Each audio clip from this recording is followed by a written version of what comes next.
But first, if you listen to the Victorian Premier today and some of his lefties on Twitter, it's somehow out of line to ask any questions about the state's catastrophic hotel quarantine failures that have left 800 dead, thousands and thousands of workers out of a job, and small business collapsed or collapsing. Are there any other questions on any matters that relate not to months and months and months ago that are in fact the subject of a duly formed independent inquiry under an Act of the Victorian Parliament? Might there be any questions today about things that Victorians are immediately concerned about right now, because they're not the subject of a process?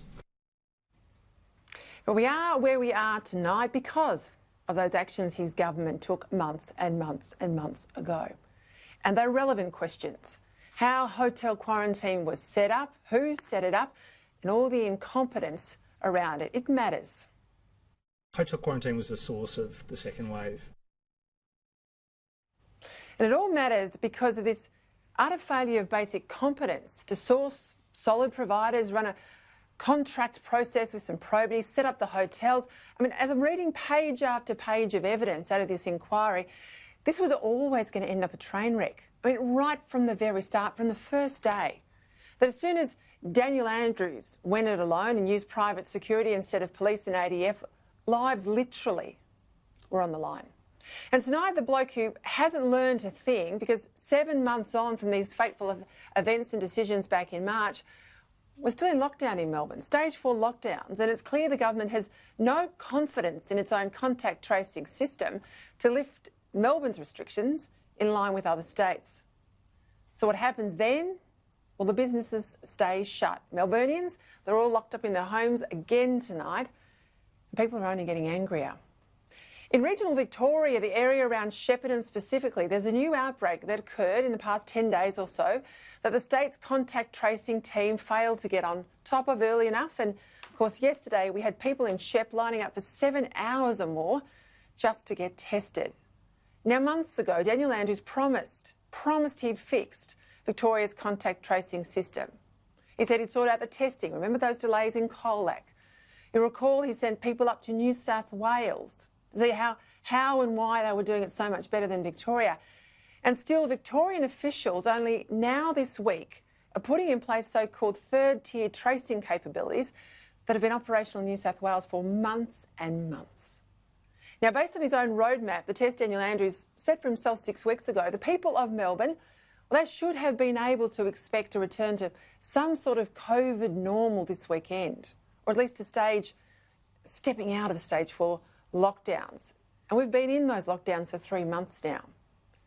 But while the people of Melbourne have done their job, getting the numbers down, it's the Premier and his ministers, those running these contact tracing teams, who haven't done their job.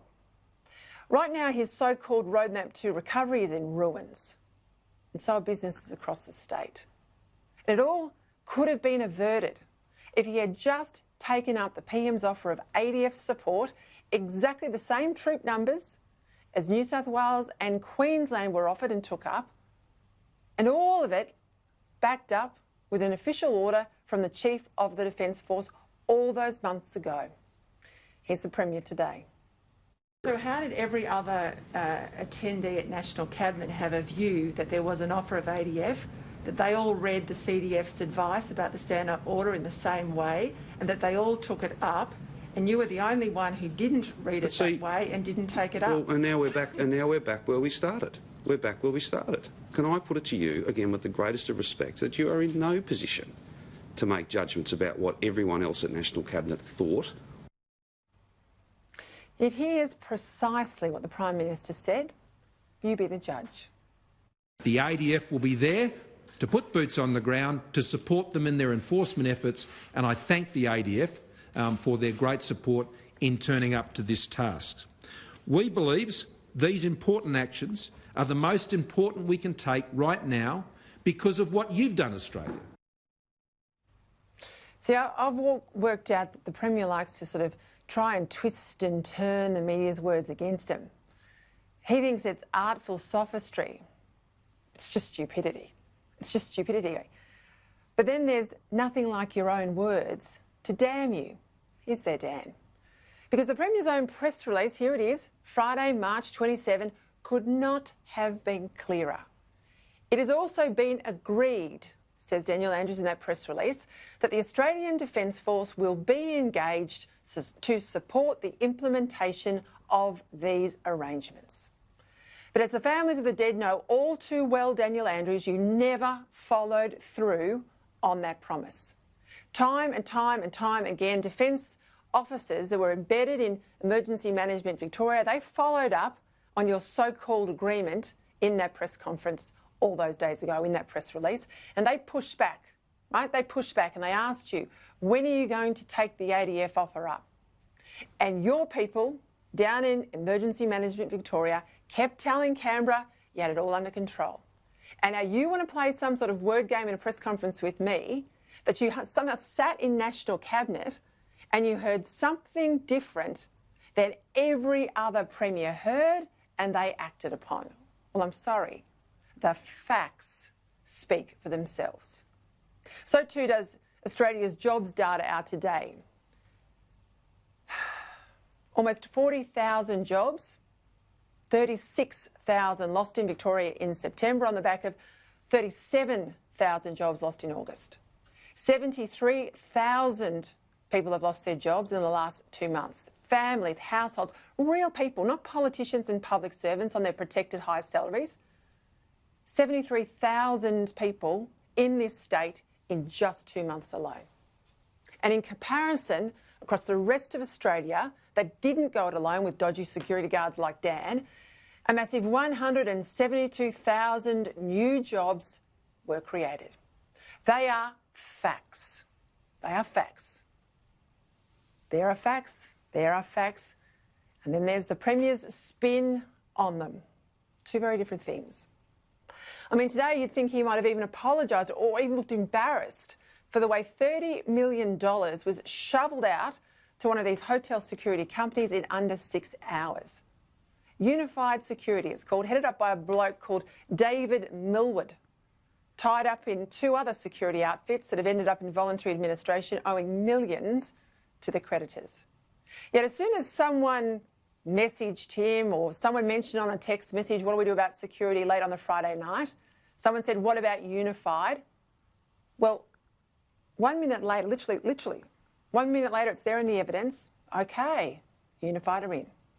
No tender process, no probity, not even a check to see if they were on the preferred tender list for the department, which of course they weren't.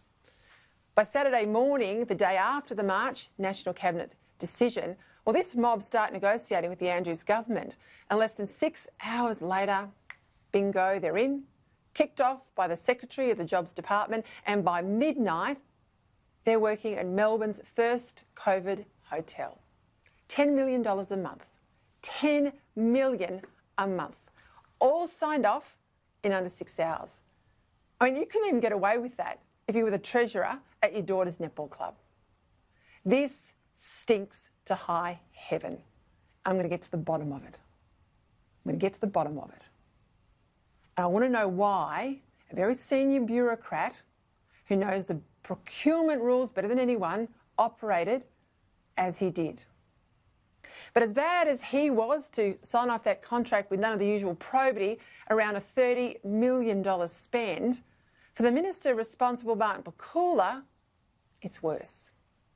$30 million taxpayers' money walks out the door in March, and he says, this is his evidence to Justice Coate, that he didn't even know about the company or the contract until, and I quote, July or August. I mean, $30 million, no idea. I mean, honestly, I don't know what's worse.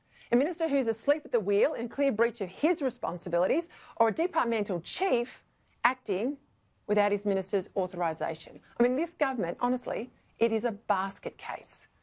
And I hope everyone is now seeing all of this. They know it's about the crime. No. It's the cover-up. And to all the decent Labor people who've got in touch with me and they urge me to keep going, I want to say thank you to you tonight. I want to thank you because you are amplifying. This is not about party politics. This is about good government. And it's about owning up to mistakes that governments don't think through carefully or properly enough, that have deep and long-lasting impacts on voters. Tonight in country Victoria, a very dear friend of mine sits down with one less person at her dinner table on what would have been her son's 17th birthday.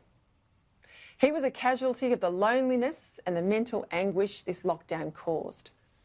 So too was his dad and his sister and his many mates who waited over a month to bury him in the middle of this lockdown as this beautiful family hoped for some sort of exemption to allow more than just 10 people at his funeral. Now, sadly, he's not the only one who couldn't cope. And if things don't change fast enough, doctor after doctor, expert after expert tell us that there will be more. Statistics out yesterday confirming that 30%, there's a 30% rise in Victorians seeking mental health treatment over the past 4 weeks alone. It's these Victorians that I am speaking up for, and the small business owners who call me in tears. Now, I don't care how much the Premier wants to carry on about my questions or how much some of the journalists and the left are filthy that I'm even in the room. I tell you, these blokes are amateurs if they think any of that gets under my skin. I might be a lawyer by training, sure, but I write a national column each week. I do radio across 3 states. Every night I'm here for an hour on Sky News. So I'm there at the press conference where I'm allowed to be because I'm after the truth. And I'm there for my dear friend, her wonderful husband, and her dead son's beautiful little sister. And for everyone else out there who has lost someone in this crisis or have lost their business or have lost their job, because they deserve to see this manifestly incompetent government put under some real pressure. So I'll say it again. I'm not going to give up. I'm not going to go away. You can't bully me. You can't push me out. Martin Pakula, Simon Femister, my list is growing. And you, Lisa Neville, I'm on to you next. You just wait.